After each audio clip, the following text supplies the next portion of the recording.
Our Chief Election Analyst, Tom Connell, standing by with some more numbers there, Tom. They're early ones. The swing's definitely on in a few different places though, Kieran. Let's take a look at where some of the interesting seats that have come in so far. First of all, some of the Liberal and National seats lost last time around. The first one we'll have a look at is Kalgoorlie. These are all seen as in play, given how big the swing was last time. 11.4% the margin. If we look at the swing so far, it's 14%, but quite a lot is going to the independent, who used to be a sitting Liberal. So the question is, how is that swing playing out right now? How much is going to the Liberal Party?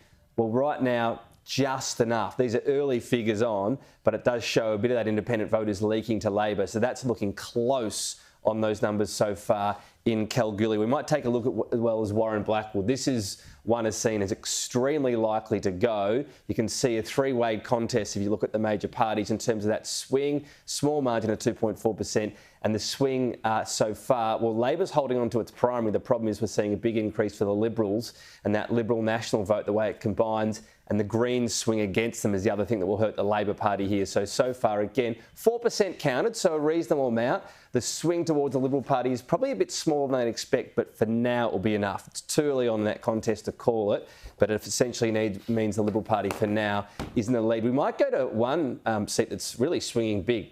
Very early numbers, one booth. I'm being calm about this, but West Swan, you can see here the margin for the Labor Party is 34.9%. It's only 1% counted, but have a look at this swing so far against Rita Saffioti, 37% against her on a primary basis. Two-party preferred, she's still ahead. So a 30% swing, two-party preferred. So a big margin. Look, 1%, not getting too excited, but when you see those sort of swings anywhere, it's always worth noting. We might take a look at another one as well, the seat of Roe, another a national held seat, which has got a few booths in this one. So 12.4% was the margin from the last election. We're looking at the swing so far. It's all going towards the Nats and the Libs and against Labor. So when we look at that two-party preferred, yes, it's early on. About 5 booths are in, though. It's looking, well, will be a Nationals hold. Let's just see what the computer's saying about it. We might get our own projection going if that's going to work.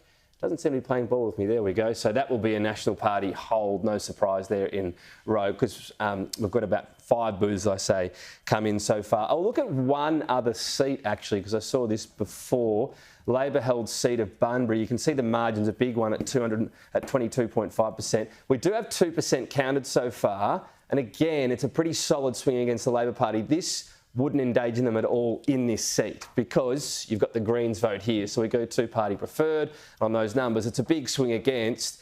Labor's clearly hanging on. Too early to go right now. Wouldn't be too far off, to be honest. A couple more booths and that would be safe. But it does go to the swing so far, Kieran. Another pretty significant swing against the Labor Party. So we knew it was going to swing. It's definitely swinging so far. And we've seen a couple of booths really swinging quite hard against the Labor Party. So something to watch as to where that sits and sort of how far up the pendulum will go. We'll have a look at that next time.